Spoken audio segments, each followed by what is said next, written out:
Police commissionerate ఈ జనవాడ అనే గ్రామంలో నిన్న రాత్రి 6 గంటల నుంచి 7 గంటల మధ్య పోలీసుల సమక్షంలోనే దాదాపుగా 300 మంది బీజేపీ, ఆర్ఎస్ఎస్, కాంగ్రెస్, మిగతా పార్టీల గూండాలందరూ కలిసి ఈ చర్చికి పోతున్న దళితులను ఘోరంగా విచక్షణారహితంగా చంపాలని దాడి చేసింది.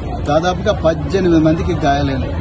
ఒక్కొక్కరికి 18 కుట్లు, 12 కుట్లు, 6 కుట్లు, చాలా మంది మహిళలు, చిన్న పిల్లలు, పెద్దవాళ్లు, చివరికి దివ్యాంగులు, పోలియో వచ్చిన వికలాంగులను కూడా చూడకుండా విచక్షణారహితంగా రాళ్లతోని కొట్టిన పరిస్థితి. ఇవాళ హైదరాబాద్ కూతవేటు దూరంలో ఎక్కడైతే మరి వీళ్ళందరూ ఈ దొరల ఫామ్ హౌస్లు ఉన్నాయో, ఎక్కడైతే సైబరాబాద్ ఉన్నదో, ఎక్కడైతే ఫైనాన్షియల్ డిస్ట్రిక్ట్ ఉన్నదో, ఎక్కడెక్కడైతే ఒక్కొక్క ఎకరానికి 100 కోట్లు పెట్టి దోపిడీ దొంగలు మరి సంపాదించుకుంటున్నారో అదే ప్రాంతంలో ఉండే ఈ జనవాడకు హైదరాబాద్ కు కూతవేటు దూరంలోనే ఇలా మరి ఇంత ఘోరమైన దుర్మార్గమైన దాడి జరిగింది.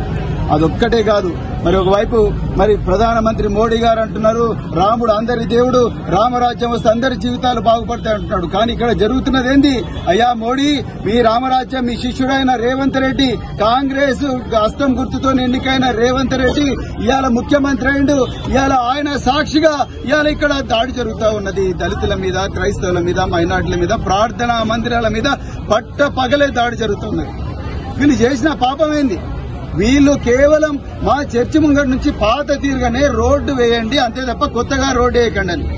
వీళ్ళు ఈ రోజు గ్రామ పంచాయతీలో సర్పంచులు లేరు, కేవలం స్పెషల్ ఆఫీసర్లే ఉన్నారు. ఈ పంచాయతీని తప్పు చేయాల్సింది స్పెషల్ ఆఫీసర్, కాంట్రాక్టర్, లేకపోతే హెచ్ఎండిఏ ఇంజనీర్లు చేయాలి. కానీ ఇవాళ బీజేపీ, ఆర్ఎస్ఎస్ వాళ్ళు మాజీ సర్పంచ్ భర్త వాళ్లకు ఏం అవసరం ఉన్నది ఇక్కడికి రావడానికి?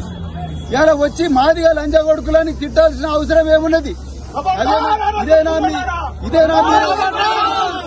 ఇందుకోసమేనా తెలంగాణ ప్రజలు మీకు ఓటేసింది? టీఆర్ఎస్ ప్రభుత్వాన్ని గద్దెదించి కాంగ్రెస్ పార్టీకి అధికారం ఇచ్చింది ఇందుకోసమేనా? మీరు చెప్పాలి. ఇవాళ వీళ్ళందరూ ఓటేస్తేనే కదా మీరు ఇవాళ ముఖ్యమంత్రి పీఠం మీద కూర్చున్నారు. ఇవాళ వీళ్ళని విచక్షణ రహితంగా కొట్టింది. కనీసం పోలియో వచ్చిన దివ్యాంగులను కూడా వదలకుండా 18 కుట్లు పడ్డాయి అతనికి. ఇవాళ పోలీసు వాళ్ళు నన్ను అరెస్ట్ చేసిండ్రు, బీఎస్పీ కార్యకర్తలు అరెస్ట్ చేసిండ్రు, ఈ తమ్ములను, యువకులను, ప్రజా సంఘాల వాళ్ళందరూ కూడా అరెస్ట్ చేస్తున్నారు. ఇక్కడికి వచ్చి మేము ఒక బస్సు మీద రాయలేదు, ఒక కారు పంచర్ చేయలే, ఒకరి మీద రాయలేదు, ఎవరిని కూడా ధ్వంసం చేయలేదు, ఒక్కరిని కూడా కొట్టలేదు. శాంతియుతంగా న్యాయం కావాలని ప్రొటెస్ట్ చేస్తుంటే మమ్మల్ని అరెస్ట్ చేసిండ్రు. కానీ ఇక్కడ గమ్మత్ ఏందయ్యా అంటే వీళ్ళను ఎవరైతే 300 మంది కొట్టిండ్రో ఆ 300 మందిలో ఒక్కడు కూడా దొరకలేదంట. 16 గంటలైంది దాడి జరిగి. 16 గంటలు దాడి జరిగినా ఒక్కడు కూడా దొరకలేదు. అంటే మీరు ఎవరి పంచన ఉన్నారు? రేవంత్ రెడ్డి ఎవరి పంచన ఉన్నారు?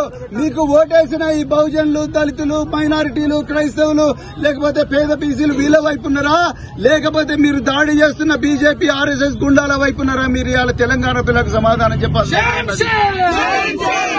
మీరు ఇవాళ మీ పోలీసులు ఎవరి కోసం ఉన్నారు? మా కోసం ఉన్నారా? వాళ్ళ కోసం ఉన్నారా? వాళ్లను మా నుంచి కాపాడుతున్నట్టుగా మీ పోలీసు వాళ్ళు మాట్లాడుతూ ఉన్నారు. ఎక్కడ పోయిందండి మీ డీజీపీ? ఎక్కడ పోయింది మీ హోంమంత్రి? మీరే హోంమంత్రి రాష్ట్రానికి. మీరెందుకు రాలేదు మరి జనవాడకు? మీరెందుకు రాలేదు? రావాలి, మీకు దమ్ముంటే జనవాడకు వచ్చి చెప్పాలి ప్రజలకందరికి ఆన్సర్. ఎక్కడ పోయింది మరి మీ హోంమంత్రి? ఎక్కడ పోయింది? లేడు.